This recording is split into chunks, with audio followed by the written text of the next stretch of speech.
qué hermosa cada alabanza que entonamos al Señor. Amén. Vamos a aprovechar que están así de pie. Quiero invitarles a leer una vez más el libro de Mateo, Evangelio según Mateo, capítulo 26, el versículo 27 y 28. Mateo 26, capítulo 26, versículo 27 y 28. Cuando estén allí pueden confirmar diciendo amén. Dice en el nombre de Jesús, y tomando la copa y habiendo dado gracias, les dio diciendo, bebed de ella todos, porque esto es mi sangre del nuevo pacto, que por muchos es derramada para remisión de los pecados. Vamos a leer todos una vez más esos dos versos. Y tomando la copa y habiendo dado gracias, les dio diciendo, bebed de ella todos, porque esto es mi sangre del nuevo pacto, que por muchos es derramada para remisión de los pecados. Dando un fuerte gloria a Dios, pueden sentarse. Aleluya. Quiero saludarles una vez más cada uno. Dios les bendiga. Qué hermosa se ve la iglesia hoy. Amén. Va a llegar un momento en que ya definitivamente ya estamos quedando como pequeños. Entonces vamos a tener que pensar, será una mezanina y poder que entren más personas, porque eso es fruto, hermanos, del trabajo que se ha venido haciendo. Estamos llevando la palabra de Dios a cada hogar, a cada casa, y eso lo vemos reflejado acá a través de cada servicio. Amén. Qué bueno estar en la casa del Señor y el Señor nos transforma. Amén. Cuando estábamos en el mundo éramos feos y amargados. Y ahora que estamos en el Señor somos feos pero contentos. El Señor dice en su palabra que el corazón alegre hermosea el rostro. Así que todos los que estamos aquí, el Señor nos ha hermoseado. Amén. Así que no se sienta feo. Usted es una persona hermosa en las manos del Señor. Amén. Bien, hermanos, en esta mañana, de verdad que para mí es un honor y es una gran responsabilidad llevar la enseñanza. Yo recuerdo hace días estaba meditando, la primera vez que pude enseñar en una escuela dominical, fue mi esposo el que me dio la oportunidad cuando estábamos pastoreando allá en Venezuela, y siempre he creído que los servicios en la mañana tienen gran relevancia porque es la enseñanza para alimentar a la iglesia. Amén. Entonces en esta mañana quiero hablar un tema, pero antes de eso quisiera hacer un poco de recordatorio. Estamos en una temporada en que próximamente tenemos una ceremonia de gran relevancia como es la Cena del Señor. Amén. Es un tiempo en donde hemos estado preparándonos, hemos escuchado mensajes con referencia a lo que era la cena, en la antigüedad lo que era la Pascua y hoy día se convirtió en lo que es la Cena del Señor. ¿Por qué se debe hacer? Y todo lo que concierne al sacrificio de Jesucristo, porque realmente la cena es hacer un recordatorio de Jesucristo y de todo lo que fue su muerte y crucifixión. Amén. Entonces hago una aclaratoria. La cena no es una ceremonia donde usted va a tomarla para arrepentirse o para pedir perdón, porque para eso existe el arrepentimiento. Amén. Para eso existe también el bautismo, que es para el perdón de los pecados, pero la cena, esta ceremonia, esta conmemoración, se realiza ya para los que tenemos comunión con el Señor. ¿Sí me están escuchando? Entonces, esta actividad se realiza los que ya tenemos comunión con el Señor. No es que en ese momento usted se va a arrepentir, va a pedir perdón, porque ya para eso existen otros procesos, existen otros métodos. Como le dije, fue el arrepentimiento y el bautismo. Y cuando usted lee la palabra de Dios, aunque no dice explícitamente que quienes van a tomar la cena son las personas que ya han sido bautizadas y que ya sean personas que constantemente estén en comunión con el Señor, nosotros lo vemos de manera implícita. Cuando nosotros vemos que Jesús le dice a sus discípulos, él estaba enseñando a multitudes, pero aparta a los discípulos y le dice, vayan y hablen con un hombre de tal casa y díganle que allá vamos a celebrar la Pascua. Pero vemos que el hombre de la casa no se involucra en la cena, sino solo sus discípulos. Amén. ¿Qué quiere decir? Que la cena, este acto tan solemne, se realizan ya los íntimos con Jesús. Luego nosotros vemos por allá Pablo hablando a los corintios, hay un capítulo que expresa cómo no, o tomando la cena indignamente. Y vemos todo lo que relata ese capítulo y nos da a entender que la cena tenía la persona que tener una moral, un grado de dignidad para poder participar en la cena. ¿Sí me están comprendiendo? Entonces, lo que es la cena del Señor, la celebramos, lo celebra la iglesia que ya tenga comunión con el Señor. Entonces, hemos estado semanas tras semana preparando a la iglesia sobre este acto tan solemne y de gran importancia en donde recordamos la muerte de Jesús. ¿Eh? Muy bien. Entonces, hablando de la persona de Jesús, lo que encierra la persona de Jesús, hay tres cosas poderosas de Jesús. Y quiero que usted se lo memorice. Hay tres cosas poderosas de Jesús: su nombre, sus palabras y su sangre. Amén. Voy a repetirlo una vez más. Hay tres cosas poderosas en Jesús: su nombre, sus palabras y su sangre. Eso es lo más poderoso que hay en Jesús.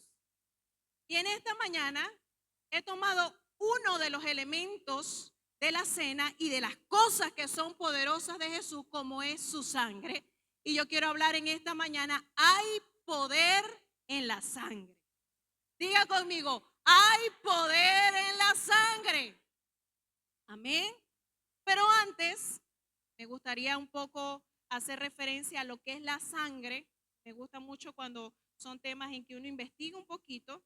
Y yo sé que hay personas acá que conocen de ciencia, de salud. Por ahí está el hermano Riley, que estudia y trabaja todo esto. Pero quiero hablar un poco sobre lo que es la sangre. La sangre está definida como un tejido vivo líquido que circula por todo nuestro cuerpo a través de venas y arterias. La sangre es muy importante para nuestra vida. Usted puede vivir sin un órgano, pero usted no puede vivir sin sangre. ¿Verdad que sí? Entonces, haciendo un poquito, retrocediendo, ¿no? Hablando de lo que es la cena es un acto que nos conecta al pasado, el presente y el futuro. Usted ve en la escena de la cena del Señor que el Señor la hizo. En el presente la hacemos nosotros, pero en el futuro, cuando vamos a tomarla nuevamente, el Señor va a estar con nosotros. Así que la cena va a ser un puente que nos va a conectar con el pasado, el presente y el futuro. Ahora bien, volvemos al tema de la sangre. La sangre, les decía que era un tejido vivo, líquido, que circula por todo nuestro cuerpo a través de venas y arterias. En el año aproximadamente 1500, no apunté la fecha exacta, hubo un médico llamado William Harvey, un médico inglés, que fue el que por primera vez describió la circulación de la sangre a través de todo el torrente sanguíneo, bombeando desde el corazón. Porque anteriormente se creía que la sangre venosa se producía en el hígado, pero este médico descubrió que la sangre comenzaba a bombear desde el corazón y circulaba por todo nuestro torrente sanguíneo. Entonces, él comenzó a hacer un estudio de la sangre y una de sus tesis decía que lo primero que se forma en el humano es la sangre y lo último que deja de funcionar en el humano también es la sangre. ¿Sí? Entonces, cuando nosotros nos estamos formando en el vientre de nuestra madre, una de las etapas del proceso de fecundación, ya cuando está creciendo el embrión en el vientre, lo primero que se forma es algo llamado mórula. Y por allí tengo las imágenes. La mórula, luego que el espermatozoide fecunda el óvulo, comienza una división celular y comienza a formarse primero esta etapa, una mórula. La mórula. Amén. Y como su nombre lo indica, la mórula parece como una mora y es de color rojo. Y es una de las primeras fases de la división celular. Cuando nos estamos formando en el vientre de nuestra mamá, es como una pelotica de sangre que parece como una mora. Entonces, la vida inicia con la sangre. Cuando nosotros comenzamos a estudiar un poco de esto de biología, nos damos cuenta que uno de los primeros indicios de la vida es la sangre. Amén. Pero la sangre también contiene varios elementos importantes dentro de lo que es toda nuestra sangre, porque hay partículas que son la parte como sólida de la sangre, y una de esas partes son los glóbulos rojos. Los glóbulos rojos son esas partes sólidas de la sangre que transportan el oxígeno a todos nuestros órganos. Aquí todos vamos a salir aprendiendo biología. Y los que están estudiando se lo aprenden para los exámenes. Entonces, los glóbulos rojos son esas partículas que están en nuestra sangre que transportan el oxígeno a todos los tejidos. Es decir, que si no existen esos glóbulos rojos, si no existe la sangre, no llega oxígeno a los tejidos y nos morimos. ¿Sí? Hay otra parte importante en la sangre que son los glóbulos blancos. Y quizás usted ha escuchado todo eso cuando uno se hace las analíticas, salen los niveles de glóbulos blancos, y los glóbulos blancos también forman parte de la sangre, son el sistema inmunitario y son los encargados de combatir las infecciones. Cuando usted agarra un virus, una bacteria, una infección por allí en el medio ambiente, los glóbulos blancos que están en la sangre se van a encargar de atacar esa infección para que nosotros nos sanemos. ¿Sí? Tenemos las plaquetas también. Las plaquetas son fragmentos de células muy grandes que ayudan a producir los coágulos sanguíneos para detener cuando hay algún derrame. Por ejemplo, me corto la mano, si no existieran las plaquetas en mi torrente sanguíneo, yo me desangro y me muero. Se me va toda la sangre por allí. Pero gracias a esos filamentos llamados plaquetas, ellas se encargan rapidito de coagular la sangre y la sangre se nos detiene cuando tenemos alguna cortada, nos hemos hecho alguna fisura o tenemos cualquier herida. Las plaquetas se van a encargar de detener el sangrado. ¿Vamos bien? ¿Vamos bien, hermano Riley? Me corrige al final. También tenemos el plasma. El plasma es un líquido amarillento que se consigue también en la sangre. Todo esto lo vemos a luz microscópica.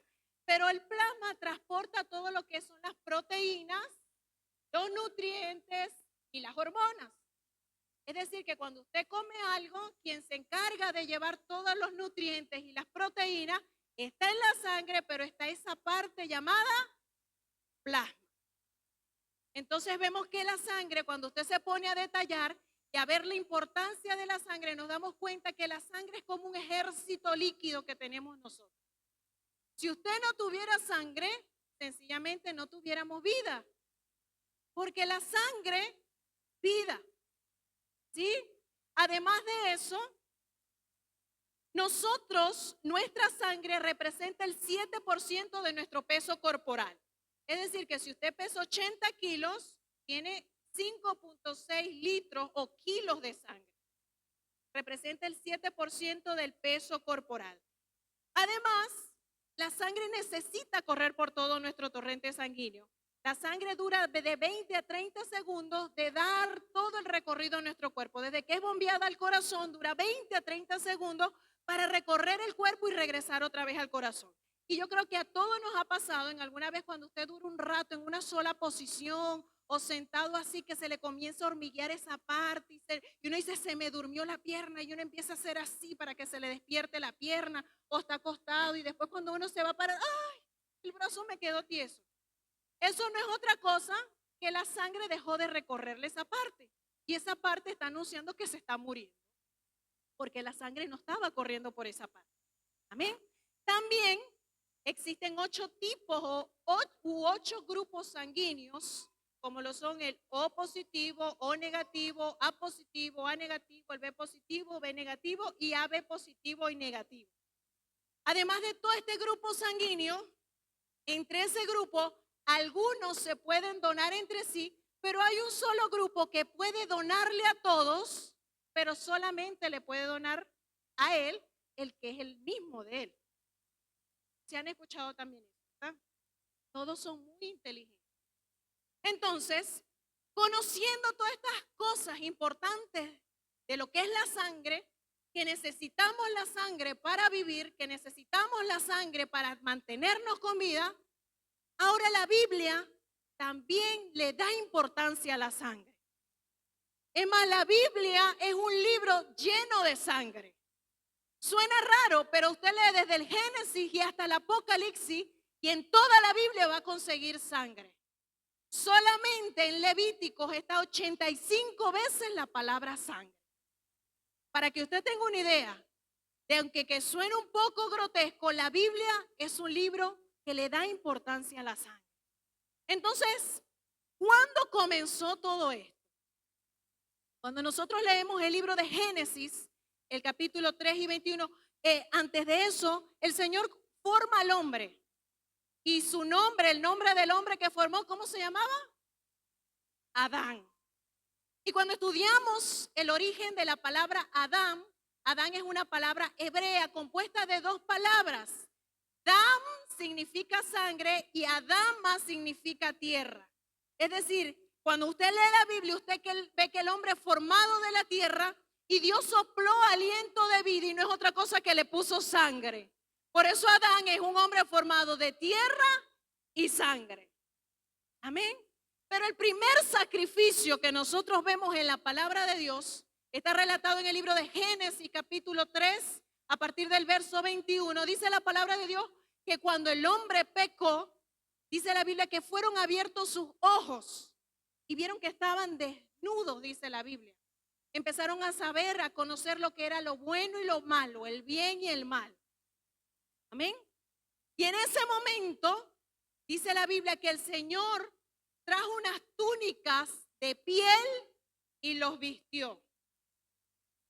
Y si usted se pone a analizar, la única manera de que él tomara túnicas de piel, porque no existía piel sintética en esa época, tuvo que hacer sacrificio a un animal.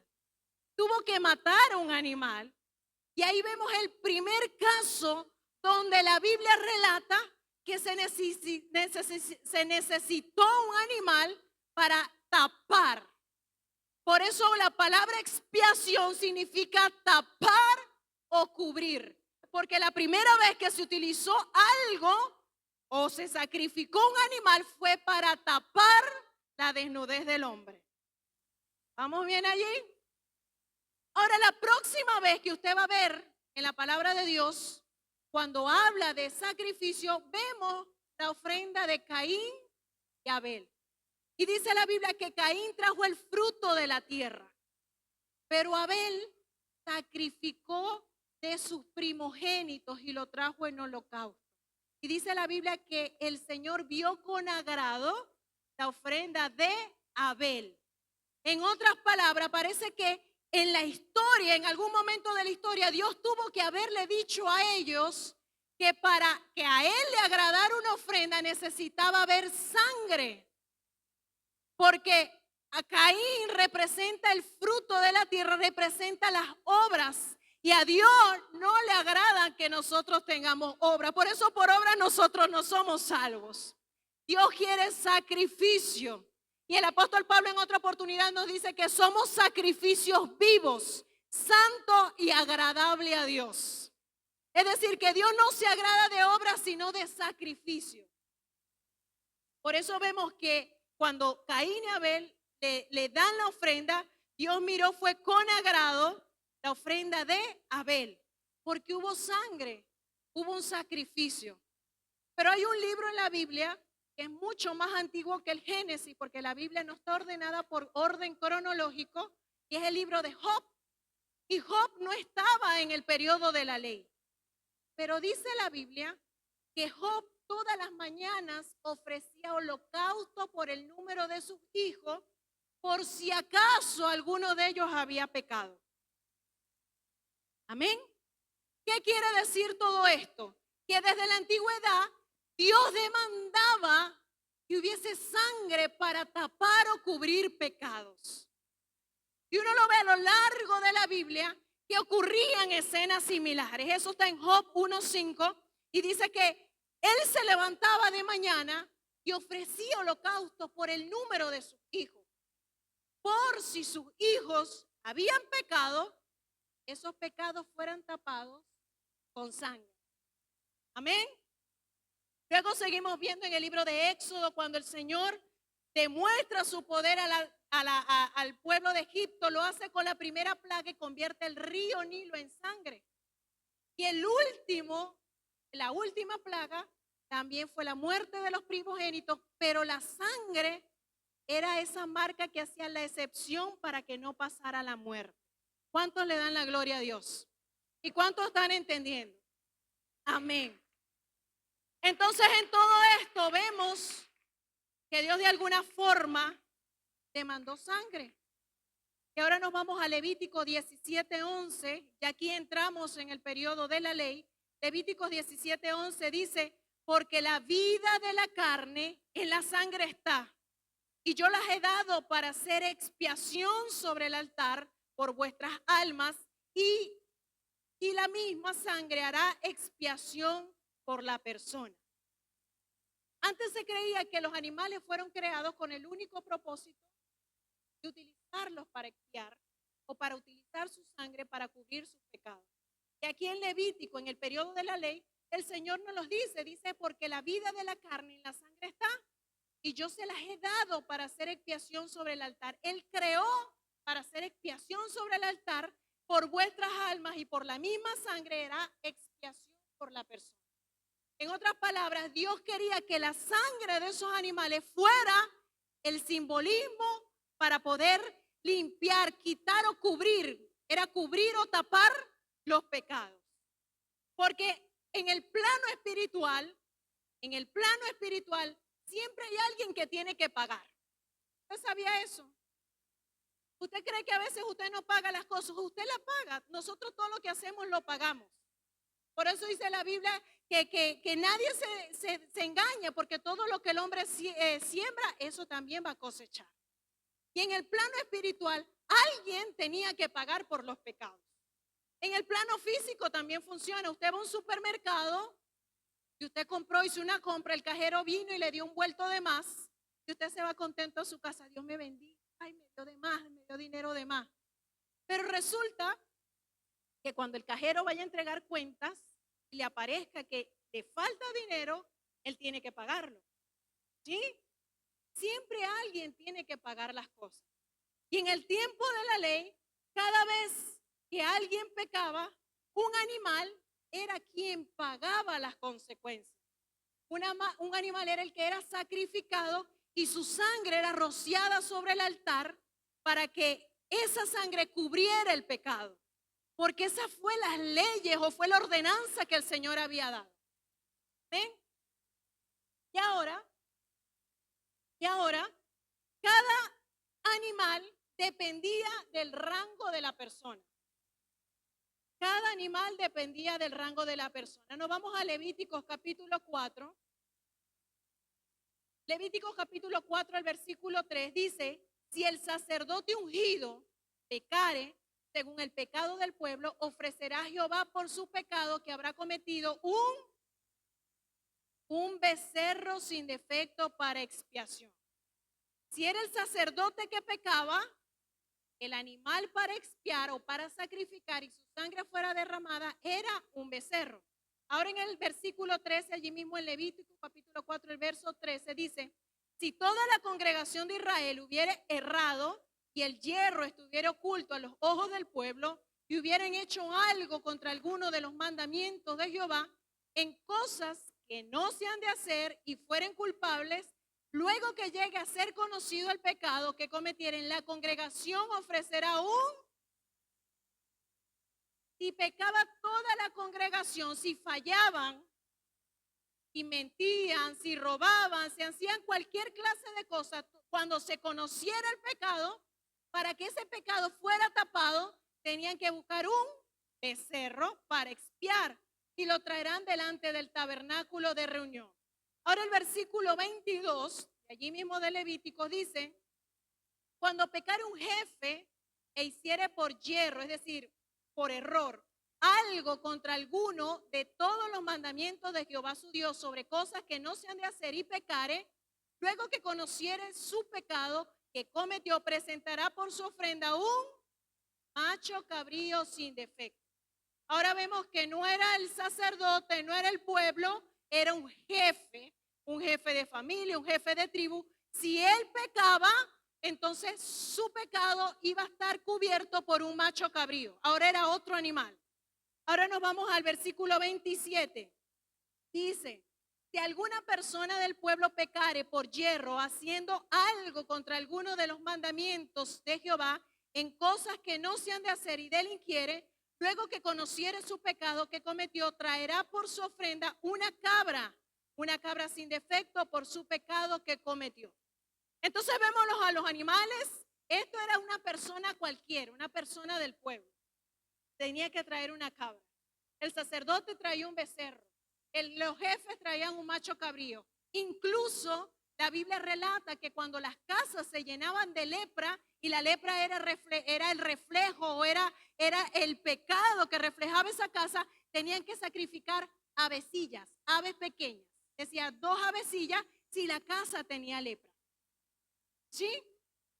Entonces vemos en la historia de la Biblia que dependiendo del rango de la persona, era el tipo de animal que se ofrecía.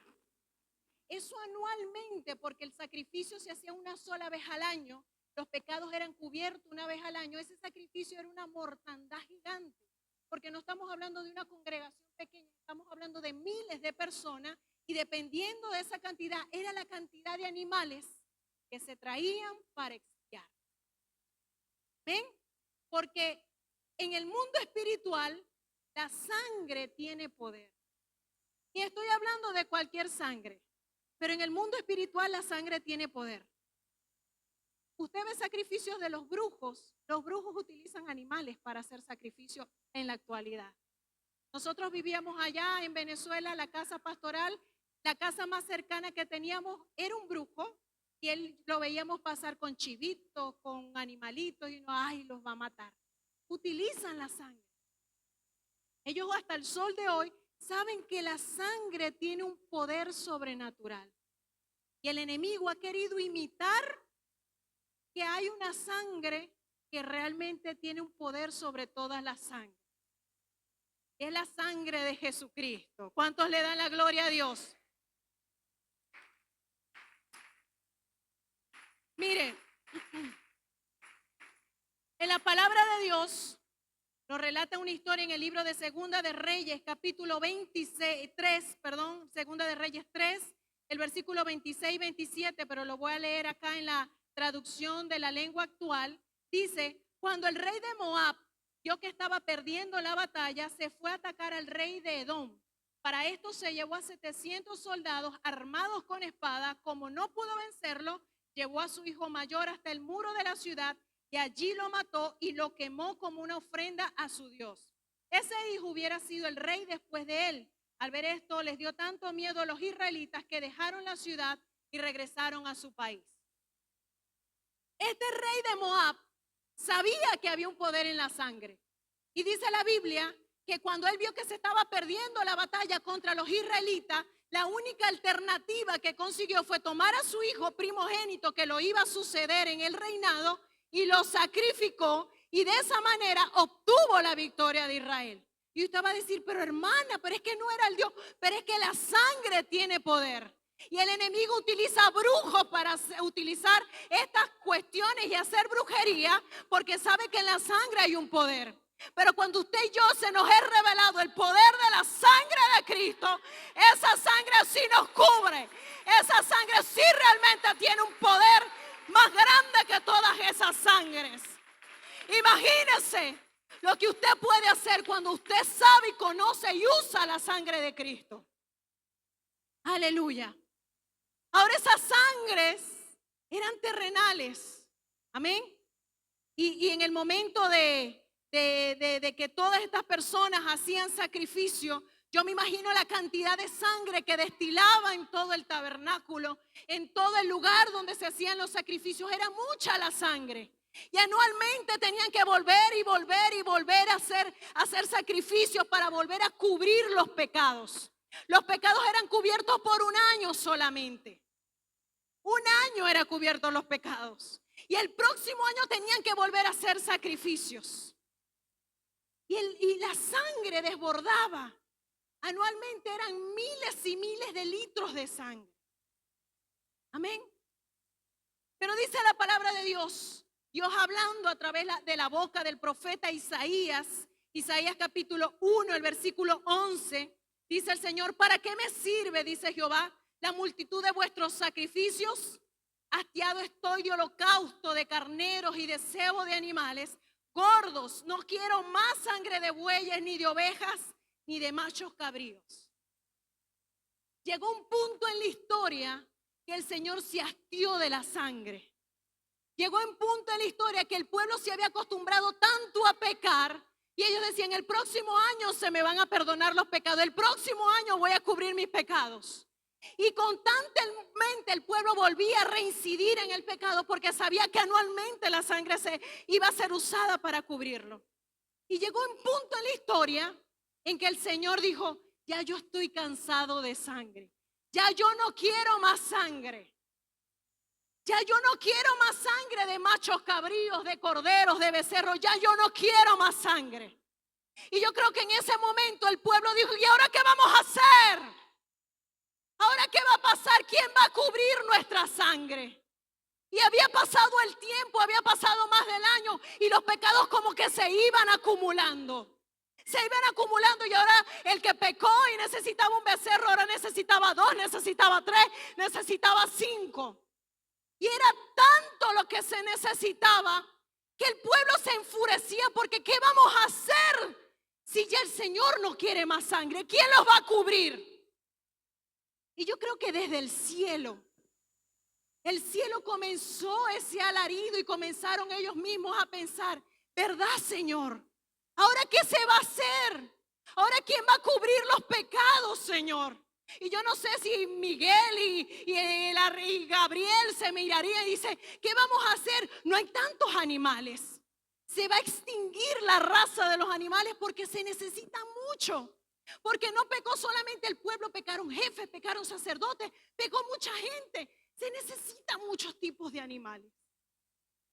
Y en ese punto de la historia, yo me imagino que el cielo estaba conmocionado, esperando a ver qué respuesta daba Dios.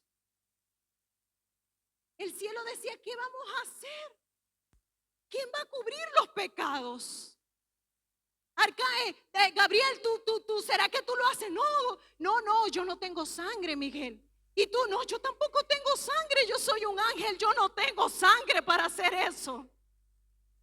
Y es ahí cuando el Señor se levanta y dice Isaías 52:6, dice, porque yo mismo que hablo, yo voy a estar presente.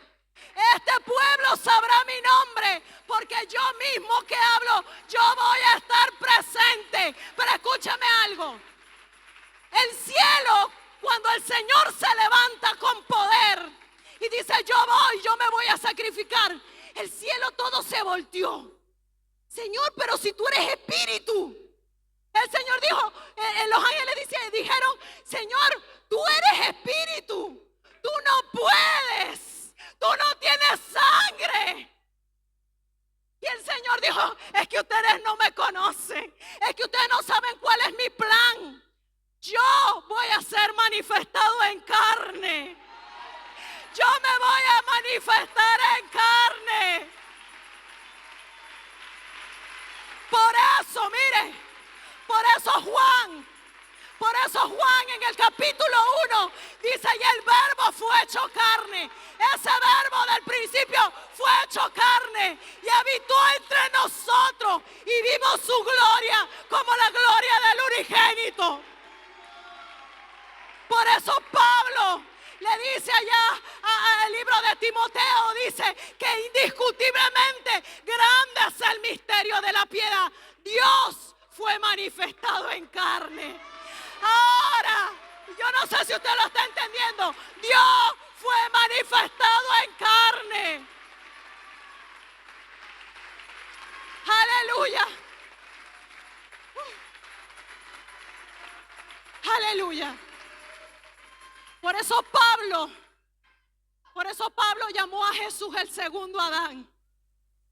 Y usted lo puede leer allá en Primera de Corintios 15, en el versículo 47. Dice que el primer Adán fue un hombre terrenal hecho de carne y de la tierra. Pero dice, pero Jesús el Señor fue un ser celestial Ahora esa sangre no estaba en la tierra, esa sangre vino del cielo. El primer Adán fue un hombre terrenal, pero el segundo Adán, que es Jesús, es un ser celestial.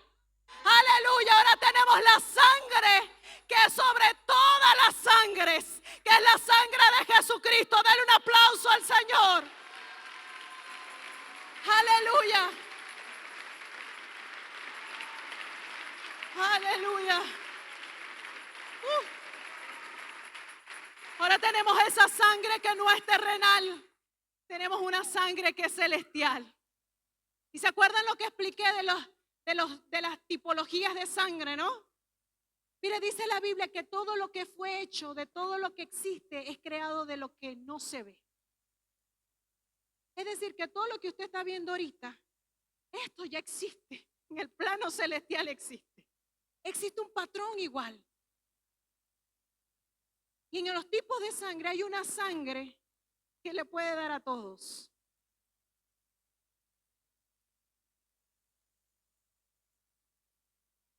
La sangre de Cristo es la única que le puede dar a todos. Es la única sangre que le puede dar a todos. Nadie le puede dar a Él. Pero Él nos da la sangre de todos. Amén. Esa es la sangre. Mira lo que dice Isaías 53, verso 6. Dice, todos nosotros nos descarriamos como ovejas. Cada cual se apartó por su camino. Mas Jehová cargó en él el pecado de todos. ¿Quién lo cargó? Lo cargó Jehová. ¿Y sabe qué? Ya no era una vez al año. Con los animales se necesitaba una vez al año. Pero con Jesucristo, Él pagó de una vez para siempre los pecados de la humanidad. Cuando Él murió, estaba mi pecado. Estaba la de mis padres, la de mis hijos, la de mis nietos. Ya usted no necesita hacer sacrificio porque hay una sangre que sigue fluyendo y que hasta el día de hoy sigue limpiando a la humanidad. ¡Aleluya! Gloria al nombre de Jesús. Ahí está la sangre de toda mi descendencia. Ahí están los pecados, perdón, de toda mi descendencia. Y Jesucristo cubre toda esa sangre. Ya no necesito anualmente ir a hacer expiación. Ya no necesito ir a que continuamente se hiciera el sacrificio, porque Jesucristo lo hizo una vez para siempre. Aleluya. ¿Sabe lo más impactante de todo? Es que Él no tapa, Él no cubre el pecado, Él no lo tapa.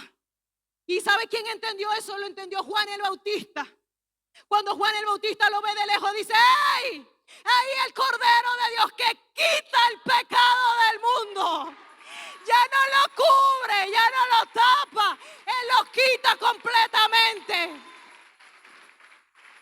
Y hoy tenemos a ese Dios que quita el pecado, aleluya. Que quita el pecado, aleluya. Esa sangre tiene poder. Hay poder en la sangre de Jesús. Hay poder en la sangre de Jesús. Esa sangre nos sana. Pocos los creyeron. Esa sangre nos sana. Dice Isaías 53, verso 4, dice, ciertamente llevó Él. Recordemos que todavía no había nacido Jesús para ese tiempo, pero ya el profeta estaba hablando en profecía lo que iba a suceder. Dice, ciertamente llevó en pasado. Él todavía en lo físico, en el plano físico no estaba aconteciendo, pero ya en el plano espiritual ya se había visto. Llevó Él nuestras enfermedades, sufrió nuestros dolores y nosotros le tuvimos por azotado, por herido de Dios y abatido. ¿Y sabe qué? En la ley romana se daban 39 latigazos. Usted eso no lo va a conseguir en la Biblia, que a Jesús le dieron 39 latigazos. Pero en la ley romana, cada vez que alguien iba a ser crucificado, antes de la crucifixión, era ley que tenían que dar 39 latigazos. Cuando Jesús es llevado, recibió los 39 latigazos. Siglos más tarde, la ciencia, y eso usted lo puede googlear, La ciencia descubrió que existen 39 enfermedades matrices. De esas 39 enfermedades se derivan otras, pero las principales son 39 enfermedades. Por ejemplo, están las enfermedades endocrinas, neurológicas, inmunológicas, pulmonares, hepáticas, renales, venéreas, dermatológicas, genéticas, psicológicas, inflamatorias, cardíacas, 39 enfermedades así. ¿Usted cree que es coincidencia que la ciencia haya coincidido con que 39 latigazos? Y que Él llevó nuestras enfermedades. Cada latigazo decía, me llevo el cáncer, me llevo el tumor, me llevo el SIDA, me llevo la enfermedad que tú tienes. Cada latigazo representaba una enfermedad. Cada vez que el Señor recibía un latigazo, se estaba llevando las enfermedades. Cada vez que usted tiene una enfermedad, invoca el poder de la sangre sobre su vida. Enfermedades cardíacas, enfermedades de esterilidad, enfermedades pulmonares, enfermedades de lo que sea, enfermedades psicológicas. Él se llevó las enfermedades, depresión, ansiedad. Él se llevó todas esas enfermedades.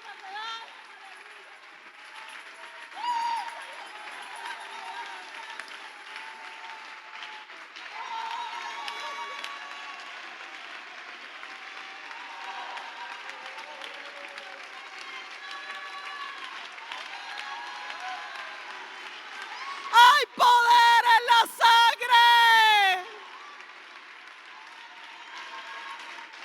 Hay poder en la sangre.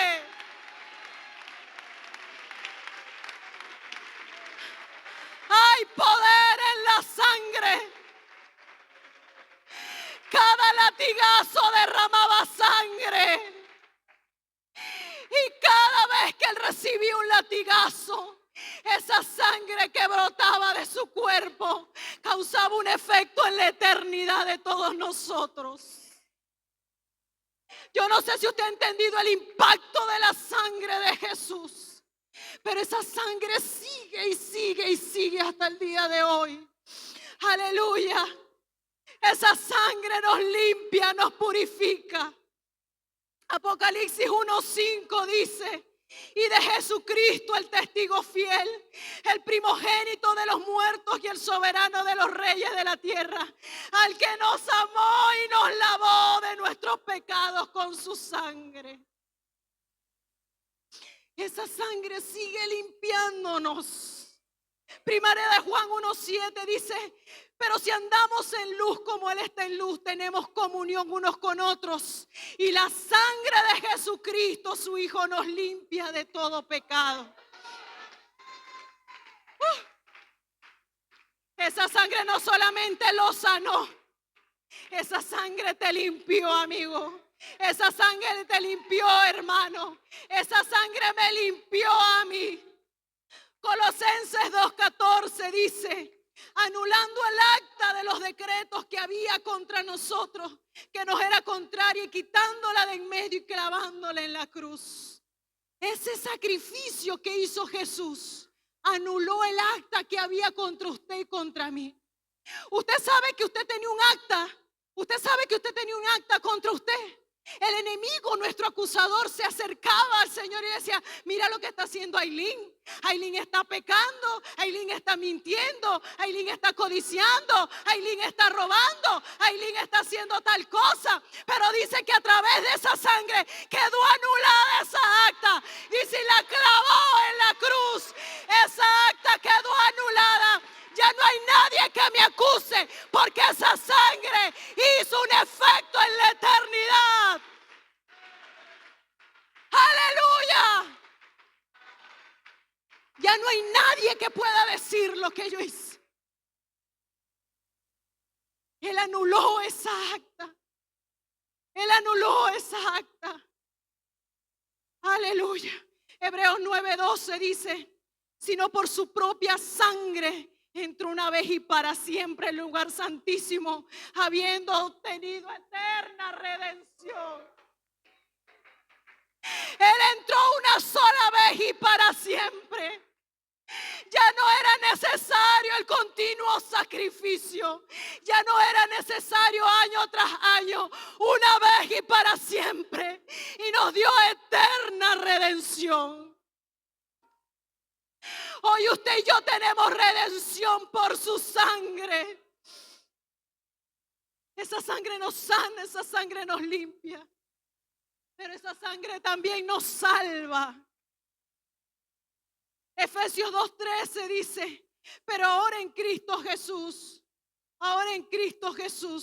vosotros que en otro tiempo estabais lejos, habéis sido hechos cercanos por la sangre.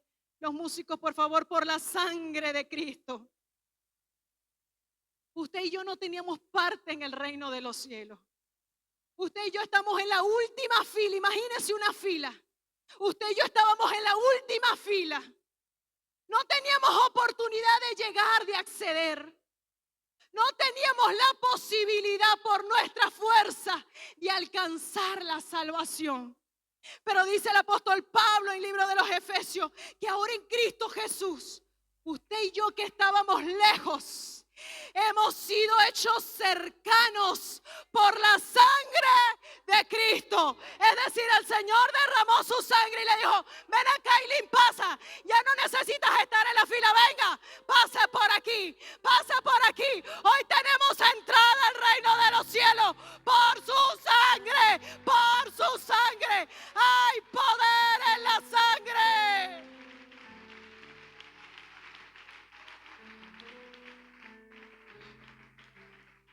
Hay poder en la sangre.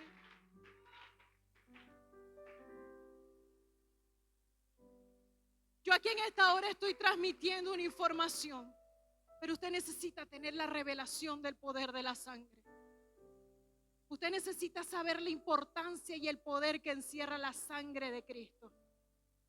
Y yo quiero hacer un llamado, porque esa sangre sigue sanando, sigue limpiando, sigue perdonando y sigue dándonos entrada al reino eterno.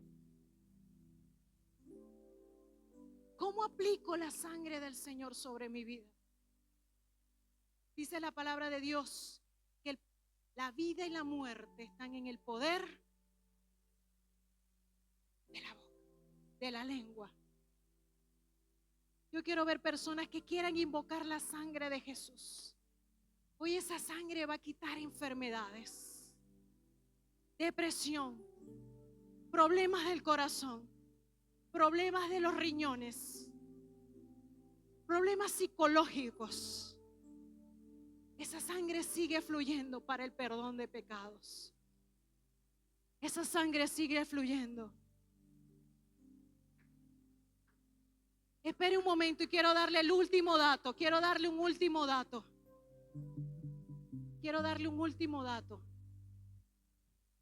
En la antigüedad, el Señor no había sido revelado su nombre. Eso lo enseñé hace algún tiempo. El Señor en la antigüedad, en la ley, todavía no había dado de mostrar a su nombre. Y el pueblo de Israel lo llamaba Elohim. ¿Se acuerdan? El pueblo de Israel le decía, para referirse a Dios, le decía Elohim. Elohim, que significa Dios. Elohim.